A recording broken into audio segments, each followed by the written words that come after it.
ಈ ಪ್ರಪಂಚದಲ್ಲಿ ಸಾಕಷ್ಟು ಗೇಮ್ಸ್ಗಳಿದ್ದಾವೆ, ಹಾಗೆ ಕೆಲವೊಂದು ಭಯಾನಕ ಗೇಮ್ಸ್ಗಳು ಕೂಡ ಇದ್ದಾವೆ. ಭಯಾನಕ ಗೇಮ್ಸ್ಗಳು ಅಂತಂದ್ರೆ ಸ್ಪಿರಿಟ್ಸ್ಗಳನ್ನ ಇನ್ವೈಟ್ ಮಾಡೋದು, ಅಂದ್ರೆ ಆತ್ಮಗಳನ್ನ ಕರೆಸ್ಕೊಳ್ಳೋದು. ಈ ರೀತಿಯಾದ ಭಯಾನಕ ಗೇಮ್ಸ್ಗಳನ್ನ ನಾವು ಹಾಲಿವುಡ್ ಸಿನಿಮಾಗಳಲ್ಲಿ ಸಾಕಷ್ಟು ನೋಡಿರ್ತೀವಿ.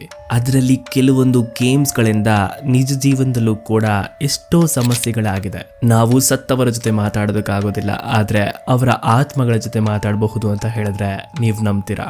ಒಂದಷ್ಟು ಗೇಮ್ಸ್ಗಳಿಂದ ಅದು ಸಾಧ್ಯ ಅಂತ ಜನ ತುಂಬಾ ನಂಬ್ತಾರೆ. ಅಂತಹ ಕ್ರೀಪಿಯಸ್ಟ್ ಗೇಮ್ಸ್ ಗಳಲ್ಲಿ ಒಂದು ಊಜಾ ಬೋರ್ಡ್. ಈ ಗೇಮ್ ಬಗ್ಗೆ ನೀವು ಖಂಡಿತ ಕೇಳಿರ್ತೀರಾ. ವಿಡಿಯೋನ ಶುರು ಮಾಡೋದಕ್ಕಿಂತ ಮುಂಚೆ ಇದರ ಬಗ್ಗೆ ಒಂದು ಸಿಂಪಲ್ ಇನ್ಫಾರ್ಮೇಶನ್ ಕೊಟ್ಬಿಡ್ತೀನಿ. 1890ರಲ್ಲಿ ಊಜಾ ಬೋರ್ಡ್ ಯುನೈಟೆಡ್ ಸ್ಟೇಟ್ಸ್ ಅಲ್ಲಿ ಶುರುವಾಗುತ್ತೆ.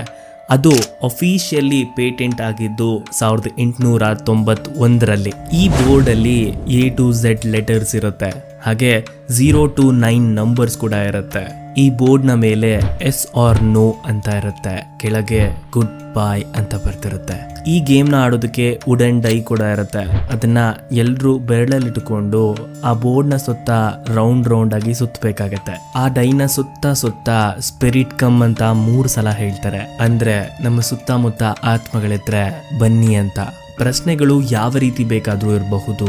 ನೀವು ಕೊಟ್ಟಂತ ಇನ್ವಿಟೇಷನ್ ಇಂದ ಆತ್ಮಗಳೇನಾದ್ರೂ ಬಂದಿದ್ರೆ ಅದು ವುಡನ್ ಡೈನ ಮೂವ್ ಮಾಡೋ ಮುಖಾಂತರ ಉತ್ತರ ಕೊಡ್ತಾ ಹೋಗುತ್ತೆ. ಪ್ರಶ್ನೆ ಕೇಳಾದ್ಮೇಲೆ ಆ ಡೈ ಎಸ್ ಆರ್ ನೋ ಅಂತಾದ್ರೂ ಉತ್ತರ ಕೊಡಬಹುದು, ಅಥವಾ ಅಲ್ಲಿರುವಂತ ಲೆಟರ್ಸ್ ಗಳಿಂದ ನಂಬರ್ಸ್ ಗಳಿಂದ ಯಾವ್ದಾದ್ರು ಒಂದು ವರ್ಡ್ ಅಥವಾ ನಂಬರ್ ಗಳನ್ನ ತೋರಿಸಿ ನಮ್ಗೆ ಉತ್ತರ ಕೊಡಬಹುದು. ಈ ಗೇಮ್ ನ ಆಡೋದಕ್ಕೆ ಎಷ್ಟು ಥ್ರಿಲ್ಲಿಂಗ್ ಆಗಿರುತ್ತೋ, ಈ ಗೇಮ್ ನ ಸರಿಯಾದ ರೀತಿಲಿ ಎಂಡ್ ಮಾಡದೇ ಇದ್ರೆ ಅಷ್ಟೇ ಭಯಾನಕವಾಗಿ ನಿಜ ಜೀವನದಲ್ಲಿ ತುಂಬಾನೇ ಹಾರ್ಮ್ ಆಗುತ್ತೆ. ಗೇಮ್ ನ ಎಂಡ್ ಮಾಡ್ಬೇಕಾದ್ರೆ ಗುಡ್ ಬೈ ಇಂದ ಎಂಡ್ ಮಾಡಬೇಕು. ಆ ಕೊನೆ ಸ್ಟೆಪ್ ನ ಫಾಲೋ ಮಾಡದೇ ಇದ್ರೆ ಯಾರು ಊಹೆನೆ ಮಾಡೋದಕ್ಕಾಗದೇ ಇರೋ ರೀತಿ ತೊಂದರೆಗಳಾಗತ್ತೆ. ಊಜಾ ಬೋರ್ಡ್ ಗೇಮ್ ನ ಸರಿಯಾಗಿ ಎಂಡ್ ಮಾಡದೇ ಇದ್ರೆ ಏನೇನೆಲ್ಲ ಪ್ರಾಬ್ಲಮ್ಸ್ ಆಗತ್ತೆ ಅಂತ ಇಂಟರ್ನೆಟ್ ಅಲ್ಲಿ ತುಂಬಾನೇ ಸಿಗುತ್ತೆ. ಆದ್ರೆ ನನಗೆ ಥ್ರಿಲ್ಲಿಂಗ್ ಅನ್ಸಿದ್ದು ನಮ್ಮ ಕರ್ನಾಟಕದಲ್ಲೇ ನಮ್ಮ ಸಬ್ಸ್ಕ್ರೈಬರ್ ಹೇಳ್ದಂತ ಒಂದು ಕಥೆನ ಕೇಳಿದ್ಮೇಲೆ. ಈಗ ನಿಮ್ಮೆಲ್ರಿಗೂ ಆ ಕಥೆನ ಹೇಳ್ತೀನಿ, ಬನ್ನಿ ಕೇಳ್ಕೊಂಬರೋಣ. ನಮಸ್ಕಾರ ಸ್ನೇಹಿತರೆ, ನಾನು ನಿಮ್ಮ ಪ್ರೀತಿಯನ್ನು ಎಲ್ರಿಗೂ ನಿಗೂಢ ಕಥೆಗಳಿಗೆ ಸ್ವಾಗತ. ಇದು ನಮ್ಮ ಸಬ್ಸ್ಕ್ರೈಬರ್ಗೆ ನಡೆದಿರುವಂಥ ರಿಯಲ್ ಲೈಫ್ ಇನ್ಸಿಡೆಂಟ್. ನಮ್ಮ ಸಬ್ಸ್ಕ್ರೈಬರ್ ಹೆಸರನ್ನು ಉಪಯೋಗಿಸೋದಕ್ಕಾಗೋದಿಲ್ಲ, ಅದಕ್ಕೆ ರೆಫರೆನ್ಸ್ಗೆ ಪ್ರಿಯಾ ಅಂತ ಉಪಯೋಗಿಸ್ತೀನಿ. ಪ್ರಿಯಾ ಅವರ ಲೈಫಲ್ಲಿ ಊಜಾ ಬೋರ್ಡ್ನ ಆಡಿದಾಗ ಅವ್ರಿಗಾದಂಥ ಎಕ್ಸ್ಪೀರಿಯನ್ಸಸ್ ಏನಿತ್ತು ಅನ್ನೋದನ್ನ ಇವತ್ತಿನ ಕಥೆಯಲ್ಲಿ ನಾನು ನಿಮ್ಗೆ ಹೇಳ್ತೀನಿ. ಪ್ರತಿ ಅಮಾವಾಸ್ಯೆ ರಾತ್ರಿ ಪ್ರಿಯಾ ಅವರ ಮನೆಯಲ್ಲಿ ಒಂದಷ್ಟು ಶಬ್ದಗಳು ಕೇಳಿಸ್ತಾ ಇತ್ತು. ಪ್ರಿಯಾ ಅವರು ಓದ್ತಿದ್ರಿಂದ ಅವ್ರಿಗೆ ಒಂದು ಸಬ್ಜೆಕ್ಟ್ ಕೂಡ ಇರುತ್ತೆ, ಅದು ಪ್ಯಾರಾಸೈಕಾಲಜಿ. ಆ ಸಬ್ಜೆಕ್ಟ್ ಅಲ್ಲಿ ಒಂದಷ್ಟು ಕೇಸ್ಗಳು ಕೂಡ ಇರ್ತವೆ. ಆ ಕೇಸ್ ಹಿಸ್ಟ್ರಿಗಳನ್ನ ನೋಡ್ತಾ ಪ್ರಿಯಾ ಅವ್ರಿಗೂ ಕೂಡ ಒಂದಷ್ಟು ಆಸಕ್ತಿ ಇರುತ್ತೆ ಈ ವಿಷಯದಲ್ಲಿ. ಹಾಗೆ ಅವ್ರಿಗೆ ಒಂದು ಇನ್ಫಾರ್ಮೇಶನ್ ಕೂಡ ಸಿಗುತ್ತೆ. ಅದೇನು ಅಂತಂದ್ರೆ ಈ ಡಿಮಾನ್ಗಳನ್ನ, ಅಂದ್ರೆ ಈ ಆತ್ಮಗಳನ್ನ ಇನ್ವೈಟ್ ಮಾಡೋದಕ್ಕೆ ಒಂದಷ್ಟು ಗೇಮ್ಸ್ಗಳಿದಾವೆ ಅಂತ. ಆ ಗೇಮ್ಸ್ಗಳನ್ನ ಆಡೋದ್ರಿಂದ ಆ ಆತ್ಮಗಳ ಜೊತೆ ಕಮ್ಯುನಿಕೇಟ್ ಮಾಡಬಹುದು, ಅದನ್ನ ನಮ್ಮ ಹತ್ರ ಕರೆಸ್ಕೋಬಹುದು. ಪ್ರಿಯಾ ಅವರು ಒಂದಷ್ಟು ಆರ್ಟಿಕಲ್ಸ್ಗಳನ್ನ ಓದ್ತಾ ಇದ್ದಾಗ ಅವ್ರಿಗೆ ಊಜಾ ಬೋರ್ಡ್ ಅನ್ನೋ ಗೇಮ್ ಬಗ್ಗೆ ಕೂಡ ಇನ್ಫಾರ್ಮೇಶನ್ ಸಿಗುತ್ತೆ. ಅವಳಿಗಷ್ಟೇ ಅಲ್ಲ, ಅವಳ ತಂಗಿಗೂ ಕೂಡ ಊಜಾ ಬೋರ್ಡ್ ಬಗ್ಗೆ ಒಂದಷ್ಟು ನಾಲೆಜ್ ಇರುತ್ತೆ. ಹಾಗೆ ಅದು ಹೇಗೆ ವರ್ಕ್ ಆಗುತ್ತೆ ಅನ್ನೋ ಕ್ಯೂರಿಯಾಸಿಟಿ ಕೂಡ ಇರುತ್ತೆ. ನಾನು ನಿಮಗೆ ಮೊದಲೇ ಹೇಳ್ದಂಗೆ ಈ ಗೇಮ್ ಆಡೋದಕ್ಕೆ ಒಂದಷ್ಟು ಸ್ಟೆಪ್ಸ್ಗಳಿರುತ್ತೆ. ಆ ಎಲ್ಲ ಸ್ಟೆಪ್ಸ್ಗಳನ್ನ ಸರಿಯಾಗಿ ಫಾಲೋ ಮಾಡಿದ್ರೆ ಮಾತ್ರ ಅವ್ರಿಗೆ ಯಾವುದೇ ರೀತಿಯಾದ ತೊಂದರೆ ಆಗೋದಿಲ್ಲ. ಪ್ರಿಯಾ ಮತ್ತೆ ಅವಳ ತಂಗಿ ಒಂದು ದಿನ ಮನೇಲಿ ಯಾರೂ ಇಲ್ದಿರ್ಬೇಕಾದ್ರೆ ರೂಮ್ ಒಳಗೆ ಈ ಗೇಮ್ನ ಆಡಬೇಕು ಅಂತ ಡಿಸೈಡ್ ಆಗ್ತಾರೆ. ಈ ಗೇಮ್ ಆಡೋದಕ್ಕೆ ಬೋರ್ಡ್ ಬೇಕು. ಆ ಬೋರ್ಡ್ಗೋಸ್ಕರ ಇವರೊಂದು ಕಾರ್ಡ್ ಬೋರ್ಡಲ್ಲಿ ಅದನ್ನ ಡ್ರಾಯಿಂಗ್ ಮಾಡಿ ಆಡೋದಕ್ಕೆ ರೆಡಿ ಆಗ್ತಾರೆ. ಇವರಿಬ್ರು ಗೇಮ್ ಆಡೋದಕ್ಕೆ ಎಲ್ಲ ಸೆಟ್ ಮಾಡಿ ಆಡೋದಕ್ಕೆ ಅಂತ ಕುತ್ಕೋತಾರೆ.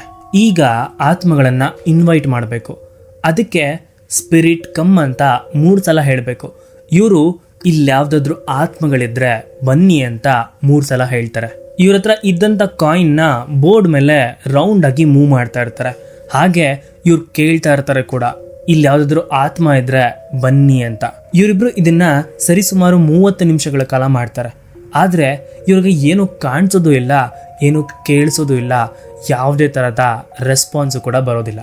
ಈ ಗೇಮ್ ವರ್ಕ್ ಆಗದೆ ಇದ್ದಾಗ ಪ್ರಿಯಾ ತಲೆಗೆ ಮೊದಲು ಬಂದಿದ್ದು ಈ ಗೇಮ್ಗಳೆಲ್ಲ ಫೇಕ್ ಅಂತ. ಆದ್ರೆ ನಿಜವಾದ ಆಟ ಶುರುವಾಗೋದು ಈಗ. ಊಜಾ ಬೋರ್ಡ್ ಗೇಮ್ ಆಡಬೇಕಾದ್ರೆ ವಿಂಡೋಸ್ಗಳನ್ನ ಹಾಗೆ ಡೋರ್ನ ಕೂಡ ಕ್ಲೋಸ್ ಮಾಡಿರಬೇಕು. ಅದೇ ರೀತಿ ಪ್ರಿಯಾ ಮತ್ತೆ ಅವರ ತಂಗಿ ಡೋರ್ ಮತ್ತೆ ವಿಂಡೋಸ್ಗಳನ್ನ ಕ್ಲೋಸ್ ಮಾಡಿರ್ತಾರೆ. ಈ ಗೇಮ್ ವರ್ಕ್ ಆಗ್ತಿಲ್ಲ ಅಂತ ಆ ಬೋರ್ಡ್ನ ತೆಗಿತಿದ್ದಂಗೆ ಇಮಿಡಿಯೇಟ್ಲಿ ಅವ್ರ ಮನೆ ವಿಂಡೋ ಓಪನ್ ಆಗುತ್ತೆ. ಇದನ್ನ ನೋಡಿದಂತ ಪ್ರಿಯಾ ಮತ್ತೆ ಅವಳ ತಂಗಿಗೆ ಶಾಕ್ ಆಗುತ್ತೆ.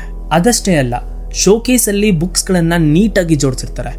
ಆ ಎಲ್ಲಾ ಬುಕ್ಸ್ಗಳು ತನಗೆ ತಾನೇ ಕೆಳಗೆ ಬೀಳ್ತವೆ. ಅದ್ರ ಜೊತೆಗೆ ಲೈಟ್ ಕೂಡ ಫ್ಲಿಕ್ಕರ್ ಆಗೋದಕ್ಕೆ ಶುರುವಾಗುತ್ತೆ. ಈ ರೀತಿ ಆಗ್ತಿದ್ದಂಗೆ ಪ್ರಿಯಾಗೂ ಮತ್ತೆ ಅವಳ ತಂಗಿಗೆ ತುಂಬಾ ಭಯ ಆಗ್ತಾ ಇರತ್ತೆ. ಅವಳ ತಂಗಿ ಅಂತೂ ಜೋರಾಗಿ ಕಿರ್ಚ್ಕೋತಾ ಇರ್ತಾಳೆ. ಪ್ರಿಯಾಗೆ ಇದರಿಂದ ಶಾಕ್ ಆಗಿರುತ್ತೆ. ಇದನ್ನ ನಂಬಕ್ಕೂ ಆಗದೆ ಬಿಡಕ್ಕೂ ಆಗದೆ ಒಂಥರ ಕನ್ಫ್ಯೂಸ್ಡ್ ಸ್ಟೇಟ್ ಅಲ್ಲಿ ಇರ್ತಾಳೆ. ಲೈಟ್ ಫ್ಲಿಕ್ಕರ್ ಆಗೋದು ಸ್ಟಾಪ್ ಆಗುತ್ತೆ. ಇಮಿಡಿಯೇಟ್ಲಿ ಯಾರೋ ಡೋರ್ ತಟ್ತಾರೆ. ಡೋರ್ ತಟ್ಟೋ ಅಂತ ಶಬ್ದ ಕೇಳ್ತಿದ್ದಂಗೆ ಪ್ರಿಯಾ ಅವರ ತಂಗಿಗೆ ತುಂಬಾ ಭಯ ಆಗ್ಬಿಟ್ಟಿರುತ್ತೆ. ಪ್ರಿಯಾ ಹೇಗೋ ಧೈರ್ಯ ಮಾಡಿ ಹೋಗಿ ಡೋರ್ ತೆಗೆದು ನೋಡಿದಾಗ ಅಲ್ಲಿದ್ದು ಪ್ರಿಯಾ ಅವರ ಅಜ್ಜಿ. ಪ್ರಿಯಾ ಅವರ ಅಜ್ಜಿ ಇವ್ರು ಕಿಚ್ಚೋ ಅಂತ ಸೌಂಡ್ಗೆ ಏನಾಯ್ತು ಅಂತ ಕೇಳೋದಕ್ಕೆ ಬಂದಿರ್ತಾರೆ. ಆಗ ಇವರಿಬ್ರು ಏನೂ ಇಲ್ಲ ಅಂತ ಮ್ಯಾನೇಜ್ ಮಾಡ್ತಾರೆ. ಇಷ್ಟೆಲ್ಲ ಆದ್ಮೇಲೆ ಇವ್ರಿಗಾದಂಥ ಎಕ್ಸ್ಪೀರಿಯನ್ಸಸ್ಗಳು ನಿಲ್ತಾ ಇಲ್ಲ. ಡೇ ಬೈ ಡೇ ಆ ಎಕ್ಸ್ಪೀರಿಯನ್ಸಸ್ಗಳು ಜಾಸ್ತಿನೇ ಆಯಿತು. ಪ್ರಿಯಾ ಹೇಳೋ ಪ್ರಕಾರ ಅವರಿಬ್ರು ಸುತ್ತಮುತ್ತ ಯಾರೋ ಫಿಸಿಕಲಿ ಇದ್ದಾರೆ ಅನ್ನೋ ಫೀಲ್ ಆಗ್ತಾ ಇತ್ತು. ಇದಿಷ್ಟೇ ಅಲ್ಲ, ಮಧ್ಯರಾತ್ರಿ ಸರಿಸುಮಾರು 3:15ಕ್ಕೆ ಪ್ರಿಯಾಗೆ ಸಡನ್ ಆಗಿ ಎಚ್ಚರ ಆಗ್ತಾ ಇತ್ತು. ಹೀಗೆ ಒಂದಿನ ಸಮಯ ಸರಿಸುಮಾರು ಮಧ್ಯರಾತ್ರಿ 1:00ವರೆಗೆ ಪ್ರಿಯಾಗೆ ಎಚ್ಚರ ಆಗತ್ತೆ. ಎಚ್ಚರ ಆಗಿ ನೋಡಿದಾಗ ಮನೆಯಲ್ಲಿ ಎಲ್ಲರೂ ಕೂಡ ಮಲಗಿರ್ತಾರೆ. ಅಟ್ಲೀಸ್ಟ್ ಲೈಟ್ಸ್ ಆನ್ ಮಾಡೋಣ ಅಂತ ಹೋಗಿ ಆನ್ ಮಾಡಿದ್ರೆ ಕರೆಂಟ್ ಇರಲಿಲ್ಲ. ಪ್ರಿಯಾಗೆ ನೆಗೆಟಿವ್ ಎನರ್ಜೀಸ್ಗಳ ಬಗ್ಗೆ ಒಂದು ಸ್ವಲ್ಪ ನಾಲೆಜ್ ಇತ್ತು. ಅವಳಿಗೆ ಅವಳ ಸುತ್ತಮುತ್ತ ನೆಗೆಟಿವ್ ಎನರ್ಜಿ ಇದ್ದರೆ ಯಾವ ರೀತಿ ವಾತಾವರಣ ಇರುತ್ತೆ ಅನ್ನೋದು ಕೂಡ ತುಂಬ ಚೆನ್ನಾಗಿ ಗೊತ್ತಿತ್ತು. ನಿಜವಾಗ್ಲೂ ನೆಗೆಟಿವ್ ಎನರ್ಜೀಸ್ಗಳು ಇದ್ದರೆ ಯಾವ ರೀತಿ ಫೀಲ್ ಆಗುತ್ತೋ ಪ್ರಿಯಾಗೂ ಕೂಡ ಅದೇ ರೀತಿ ಫೀಲ್ ಆಗ್ತಿತ್ತು. ಅವಳಿಗೆ ಸಡನ್ ಆಗಿ ಟೆಂಪರೇಚರ್ ಕೋಲ್ಡ್ ಆಗೋ ರೀತಿ ಅನ್ನಿಸ್ತಾ ಇತ್ತು. ಹಾಗೆ ಅವಳ ಮೈಯೆಲ್ಲ ಒಂಥರ ರೋಮಾಂಚನ ಆದಂಗೆ ಫೀಲ್ ಆಗ್ತಾ ಇತ್ತು. ಅವಳಿಗೆ ತುಂಬ ಕ್ಲಿಯರ್ ಆಗಿ ಸೆನ್ಸ್ ಆಗ್ತಿದೆ ಅವಳ ಸುತ್ತಮುತ್ತ ಯಾವುದೋ ನೆಗೆಟಿವ್ ಎನರ್ಜಿ ಇದೆ ಅಂತ. ಪ್ರಿಯಾಗೆ ಒಂದು ಕಡೆ ತುಂಬ ಭಯನೂ ಆಗ್ತಾ ಇದೆ, ಸ್ವಲ್ಪ ಕ್ಯೂರಿಯಾಸಿಟಿನೂ ಇದೆ. ಅದೇ ಸಮಯಕ್ಕೆ ಅವ್ರ ಮನೆಯಲ್ಲಿ ಗೆಜ್ಜೆ ಸದ್ದುಗಳು ಕೂಡ ಕೇಳಿಸ್ತಾ ಇದೆ. ಇವಳಿಗೆ ಕತ್ಲಲ್ಲಿ ಏನು ಮಾಡಬೇಕು ಅಂತ ಗೊತ್ತಾಗಲ್ಲ. ಫಸ್ಟು ಬ್ಯಾಟ್ರಿ ಲೈಟ್ನ ಹುಡ್ಕೋಣ ಅಂತ ಕಬೋರ್ಡಲ್ಲೆಲ್ಲ ಬ್ಯಾಟ್ರಿ ಲೈಟ್ನ ಹುಡುಕ್ತಾಳೆ. ಹೇಗೋ ಬ್ಯಾಟ್ರಿ ಲೈಟು ಕೂಡ ಸಿಗುತ್ತೆ. ವಿಂಡೋ ಹತ್ರ ಹೋಗಿ ಬ್ಯಾಟ್ರಿ ಲೈಟ್ನ ಆನ್ ಮಾಡಿದಾಗ ಇವಳಿಗೆ ಒಂದು ವಿಚಿತ್ರನೇ ಕಾಣುತ್ತೆ. ಅದೇನು ಗೊತ್ತಾ, ಅವಳಿಗೆ ಕಾಣಿಸಿದ್ದು ಪೂರ್ತಿಯಾಗಿ ಸುಟ್ಟಿರುವಂಥ ಮುಖ. ಕಣ್ಗಳು ಕೆಂಪಾಗಿ ಭಯಾನಕವಾಗಿತ್ತು. ಸಡನ್ ಆಗಿ ಅದನ್ನ ನೋಡಿದಂಥ ಪ್ರಿಯಾಗೆ ತುಂಬಾನೇ ಭಯ ಆಗುತ್ತೆ. ಯಾಕೆ ಗೊತ್ತಾ, ಅವಳು ನೋಡಿರುವಂಥ ಹಾರರ್ ಸಿನಿಮಾಗಳಲ್ಲಾಗಿರಲಿ ಅಥವಾ ಅವಳು ಓದಿರುವಂಥ ಬುಕ್ಸ್ಗಳಲ್ಲಾಗಿರಲಿ ಆ ರೀತಿಯಾದ ವಿಕಾರವಾದಂಥ ಮುಖನ ಅವಳು ನೋಡೇ ಇಲ್ಲ. ಇದನ್ನ ನೋಡ್ತಾ ನೋಡ್ತಾ ಪ್ರಿಯಾಗೆ ಕಿರ್ಚಬೇಕು ಅಂತ ಅನಿಸ್ತಾ ಇದೆ, ಆದರೆ ಗಂಟ್ಲಲ್ಲಿ ವಾಯ್ಸೇ ಬರ್ತಾ ಇಲ್ಲ. ಆ ಸಮಯಕ್ಕೆ ಪ್ರಿಯಾಗೆ ಏನು ಮಾಡಬೇಕು ಅಂತ ಗೊತ್ತಾಗಲ್ಲ. ಆದರೆ ಅವಳ ಮನಸ್ಸಲ್ಲಿ ಬರುವಂಥ ಮೊದಲನೇ ಥಾಟೇ ಆಂಜನೇಯ ಸ್ವಾಮಿ, ಹಾಗೆ ಅವಳು ನಂಬುವಂಥ ದೈವ ಪಂಜುರ್ಲಿ. ಭಯದಲ್ಲಿ ಹನುಮಾನ್ ಚಾಲೀಸ ಕೂಡ ಹೇಳ್ಕೊತಾ ಇರ್ತಾಳೆ. ಅವಳು ಇಮಿಡಿಯೇಟ್ಲಿ ಅವರಮ್ಮ ರೂಮ್ಗೆ ಹೋಗಿ ಎಲ್ಲ ವಿಷಯವನ್ನ ಡೀಟೈಲ್ಡ್ ಆಗಿ ಹೇಳ್ತಾಳೆ. ಅದನ್ನ ಕೇಳಿದಂಥ ಪ್ರಿಯಾ ಅವರ ತಾಯಿ, ಇದು ಜಸ್ಟ್ ನಿನ್ನ ಭ್ರಮೆ ಅಂತ ಧರ್ಮಸ್ಥಳದ ತೀರ್ಥ ಹಾಗೆ ಗಂಧನ ಹಚ್ತಾರೆ. ಆಗ ಒಂದು ಸ್ವಲ್ಪತ್ತಿಗೆ ಪ್ರಿಯಾಗೆ ನಾರ್ಮಲ್ ಅಂತ ಅನ್ಸುತ್ತೆ. ಅವಳು ಅವತ್ತು ಅವರಮ್ಮ ಜೊತೆನೆ ರೂಮಲ್ಲಿ ಮಲ್ಕೋತಾಳೆ. ಪ್ರಿಯಾ ಇದ್ದಂಥ ರೂಮಲ್ಲಿ ಅವಳ ತಂಗಿನೂ ಕೂಡ ಇದ್ಲು. ಅವಳಿಗೆ ಯಾವುದೇ ಥರದ ಎಕ್ಸ್ಪೀರಿಯನ್ಸ್ ಆಗಿಲ್ಲ, ಅವಳು ಆರಾಮಾಗಿ ಮಲಗಿದ್ಲು. ಈ ಒಂದು ಇನ್ಸಿಡೆಂಟ್ ಆದಮೇಲೆ ಪ್ರಿಯಾಗೆ ಹುಷಾರು ತಪ್ಪುತ್ತೆ. ಜ್ವರ 2 ದಿನ ಇರುತ್ತೆ. ಜ್ವರ ಎಲ್ಲ ಹೋಗಿ ಸರಿ ಹೋಗೋ ಅಷ್ಟರಲ್ಲಿ ಇವಳಿಗೆ ಮೆನ್ಸ್ಟ್ರಲ್ ಸೈಕಲ್ ಕೂಡ ಬರುತ್ತೆ.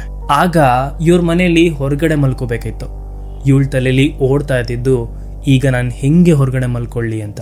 ಪ್ರತಿ ಸಲ ಹೊರಗಡೆ ಮಲ್ಕೊಬೇಕಾದಾಗ ಪ್ರಿಯಾ ಆರಾಮಾಗೆ ಮಲ್ಕೋತಾ ಇದ್ಲು. ಆದರೆ ಈ ಸಲ ಅವಳಿಗೆ ತುಂಬಾನೇ ಭಯ ಆಗುತ್ತೆ. ಅವತ್ತು ರಾತ್ರಿ ಹೊರಗಡೆ ಮಲ್ಕೊಳ್ಳೇಬೇಕಾಗಿತ್ತು. ಅವಳು ಮಲ್ಗಿರ್ಬೇಕಾದ್ರೆ ರಾತ್ರಿ ಸರಿಸುಮಾರು 2 ಗಂಟೆ ಸಮಯಕ್ಕೆ ಅವಳ ತಲೆನ ಯಾರೋ ಸವರೋ ರೀತಿ ಅವಳಿಗೆ ಫೀಲ್ ಆಗುತ್ತೆ. ಅವಳ ತಲೆನ ಮುಟ್ಕೊಂಡು ನೋಡಿದ್ರೆ ಏನೂ ಇರಲಿಲ್ಲ. ಹಾಗೆ ಅದನ್ನ ಮರೆತು ಮತ್ತೆ ಮಲ್ಗಿರ್ತಾಳೆ. ಅವಳಿಗೆ ಮತ್ತೆ ಅದೇ ರೀತಿ ಅವಳ ತಲೆನ ಯಾರೋ ಸವರೋ ರೀತಿ ಫೀಲ್ ಆಗುತ್ತೆ. ಸಡನ್ ಆಗಿ ಅವಳ ಕೈನ ತಲೆ ಮೇಲೆ ಇಡ್ತಾಳೆ. ಇಟ್ಟಾಗ ಅವಳಿಗೆ ಒಂದು ಕೈ ಕೂಡ ಸಿಗುತ್ತೆ. ಆ ಕೈನ ಹಿಡ್ಕೋತಾಳೆ. ಕಣ್ಬಿಟ್ಟು ನೋಡಿದಾಗ ಅವಳ ತಂಗಿನೇ. ನೀನ್ ಯಾಕೆ ನನ್ನ ತಲೆ ಮೇಲೆ ಕೈ ಇಟ್ಕೊಂಡಿದ್ಯಾ ಅಂದಾಗ ಅವಳು ಸಡನ್ ಆಗಿ ವಿಚಿತ್ರವಾಗಿ ನಗೋದಕ್ಕೆ ಶುರು ಮಾಡ್ಬಿಡ್ತಾಳೆ. ಅವಳು ನಗ್ತಾ ಇದ್ದಾಗ ಇವಳು ಏನಾಯ್ತೆ ಅಂತ ಕೇಳ್ತಾಳೆ. ಅವಳು ಸಡನ್ ಆಗಿ ತೋಟದ ಕಡೆ ಓಡೋಗ್ತಾಳೆ. ಇವಳು ಅವಳ ಹಿಂದೆ ಹೋಗ್ತಾಳೆ. ಅಲ್ಲಿ ಲೈಟ್ ಇರಲಿಲ್ಲ. ಅದಕ್ಕೆ ಪ್ರಿಯಾ ಜೋರಾಗಿ ಅಪ್ಪ ಅಮ್ಮನ ಕರೆದು ಹೇಳ್ತಾ ಇರ್ತಾಳೆ ತಂಗಿ ಅಲ್ಲಿ ಓಡೋದ್ಲು ಅಂತ. ಆಗ ನೋಡಿದ್ರೆ ಅವರ ತಂಗಿನೂ ಕೂಡ ಮನೆಯಿಂದ ಹೊರಗಡೆ ಬರ್ತಾಳೆ. ಇದನ್ನ ನೋಡ್ದಂತ ಪ್ರಿಯಾಗೆ ಶಾಕ್ ಆಗುತ್ತೆ. ಜಸ್ಟ್ ಯೋಚನೆ ಮಾಡಿ, ಪ್ರಿಯಾಗೆ ಆ ಸಂದರ್ಭದಲ್ಲಿ ಹೇಗಾಗಿರ್ಬೇಡ. ತೋಟದ ಕಡೆ ಓಡ್ದಂತ ತಂಗಿ ಮನೆಯಿಂದ ಹೊರಗಡೆ ಬರ್ತಾ ಇದ್ದಾಳೆ. ಈ ಸಮಯಕ್ಕೆ ಪ್ರಿಯಾಗೆ ತುಂಬಾ ಭಯ ಆಗ್ತಿರತ್ತೆ, ಹಾಗೆ ತಲೆಯಲ್ಲಿ ಏನೇನೋ ಓಡ್ತಾ ಇರತ್ತೆ. ಅದಕ್ಕೆ ಅವರಪ್ಪನ ಕೂಡ ರಿಕ್ವೆಸ್ಟ್ ಮಾಡ್ಕೋತಾಳೆ, ನಂಗೆ ತುಂಬಾ ಭಯ ಆಗ್ತಿದೆ, ಹೊರಗಡೆನೆ ಮಲ್ಕೋ ಅಂತ. ಅವರಪ್ಪನೂ ಕೂಡ ಅವತ್ತು ರಾತ್ರಿ ಹೊರಗಡೆನೆ ಮಲ್ಕೋತಾರೆ. ಇಷ್ಟಕ್ಕೆ ನಿಲ್ಲಲ್ಲ. ಪ್ರಿಯಾಗೆ ಎಷ್ಟೋ ಸಲ ತನ್ನ ಕುತ್ತಿಗೆನ ಯಾರೋ ಹಿಡ್ದಂಗೆ ಫೀಲ್ ಆಗ್ತಾ ಇತ್ತು. ಅವಳಿಗೆ ಉಸಿರಾಡೋದಕ್ಕೂ ಕೂಡ ತುಂಬಾನೇ ತೊಂದರೆ ಆಗ್ತಾ ಇತ್ತು. ಇದನ್ನೆಲ್ಲ ನೋಡ್ದಂತ ಮನೆಯವ್ರಿಗೆ ಕನ್ಫರ್ಮ್ ಆಗತ್ತೆ ಇಲ್ಲೇನೋ ನಡೀತಿದೆ ಅಂತ. ಇದನ್ನ ಹಿಂಗೆ ಬಿಟ್ರೆ ಜಾಸ್ತಿ ಆಗತ್ತೆ ಅಂತ ಮನೆಯಲ್ಲಿ ಆರೂಢ ಪ್ರಶ್ನೆ ಕೂಡ ಕೇಳಿಸ್ದಾಗ ಅಲ್ಲಿ ಏನೇನೆಲ್ಲ ನಡೆದಿತ್ತು ಅನ್ನೋದು ಗೊತ್ತಾಗತ್ತೆ. ಆ ಮನೆ ಇದ್ದಂತ ಜಾಗದಲ್ಲಿ ಸರಿಸುಮಾರು 120 ವರ್ಷಗಳ ಹಿಂದೆ ಒಂದು ಹೆಣ್ಣಿನ ಆತ್ಮವನ್ನ ಮಾಟ ಮಾಡಿ ಆ ಜಾಗದಲ್ಲಿ ಹಾಕಿದ್ರು ಅನ್ನೋದು ಗೊತ್ತಾಗತ್ತೆ. ಈಗ ಆ ಆತ್ಮಕ್ಕೆ ಶಕ್ತಿ ಸಿಕ್ಕಿ ಮತ್ತೆ ಆಕ್ಟಿವ್ ಆಗಿದೆ ಅಂತ ಅವ್ರು ಹೇಳ್ತಾರೆ. ಹಾಗೆ ಅವರು 21 ಹೋಮ ಮಾಡಬೇಕು ಅಂತ ಕೂಡ ಹೇಳ್ತಾರೆ. ಅದನ್ನ ಮಾಡ್ತಾರೆ ಕೂಡ. ಮಾಡಬೇಕಾದ್ರೆ ಕೊನೆ ದಿನದಲ್ಲಿ ಲೋಟದಲ್ಲಿ ನೀರು ಖಾಲಿ ಆಗಿರುತ್ತೆ. ಭಟ್ರು ಪ್ರಿಯಾ ಅವರ ತಂಗಿಗೆ ಹೋಗಿ ನೀರು ತಗೊಂಬ ಅಂತ ಕೂಡ ಹೇಳ್ತಾರೆ. ಆಗ ಪ್ರಿಯಾ ಅವರ ತಂಗಿ ಮನೆ ಒಳಗಡೆ ಹೋದಾಗ ಅವಳು ನೀರು ತಗೊಂಡು ಬರ್ತಿರ್ಬೇಕಾದ್ರೆ ಅವಳಿಗೆ ಆ ಆತ್ಮದ ನಿಜವಾದ ರೂಪ ಕಾಣಿಸುತ್ತೆ. ಅವಳು ಮನೆಯಿಂದ ಹೊರಗಡೆ ಬಂದ್ಬಿಡ್ತಾಳೆ. ಬಂದ ಮೇಲೆ ಆ ಸ್ವಾಮಿಗಳಿಗೆ ತುಂಬಾ ನೀಟಾಗಿ ಗೊತ್ತಾಗತ್ತೆ. ಆ ಸ್ವಾಮಿಗಳು ಹೋಗಿ ಆ ಆತ್ಮಕ್ಕೆ ಮುಕ್ತಿ ಕೊಡ್ತಾರೆ. ಹೋಮಗಳೆಲ್ಲ ಮುಗಿದ ಮೇಲೆ ದಿನಗಳು ಕಳೀತಾ ಎಲ್ಲ ನಾರ್ಮಲ್ ಆಗೋದಕ್ಕೆ ಶುರುವಾಗುತ್ತೆ. ಎಲ್ಲ ನಾರ್ಮಲ್ ಆಯಿತು. ಆದರೆ ವಿಷಯ ಇರೋದು ಇಲ್ಲೇ.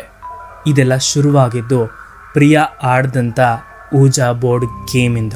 ಇವರು ಗೇಮ್ನ ಸ್ಟಾರ್ಟ್ ಮಾಡಿದ್ರು, ಆದರೆ ಈ ಗೇಮ್ನ ಸ್ಟೆಪ್ಸ್ ಫಾಲೋ ಮಾಡಿಲ್ಲ.